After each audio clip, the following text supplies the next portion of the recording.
Patay ang angkas ng isang rider matapos masangkot sa karambola ng 6 na sasakyan sa Mexico, Pampanga. Ayon sa ulat ng mga awtoridad, naganap ang insidente sa isang pangunahing kalsada sa naturang bayan kung saan nagbanggaan ang magkakasunod na sasakyan, kabilang ang isang motorsiklo na may sakay na rider at angkas. Sa paunang investigasyon, posibleng may isang sasakyan ang biglang nagpreno na naging dahilan ng sunod-sunod na banggaan. Dahil sa lakas ng impact, tumilapon ang angkas at nagtamo ng matinding pinsala sa ulo at katawan. Agad rumesponde ang mga rescuer at isinugod sa ospital ang mga biktima.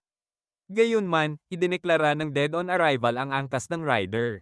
Sugatan naman ng rider at ilang pasahero ng iba pang sasakyan at patuloy na nagpapagaling sa ospital. Nagkaroon ng matinding trapiko sa lugar habang iniimbestigahan ang insidente at inaalis ang mga sasakyang sangkot sa karambola.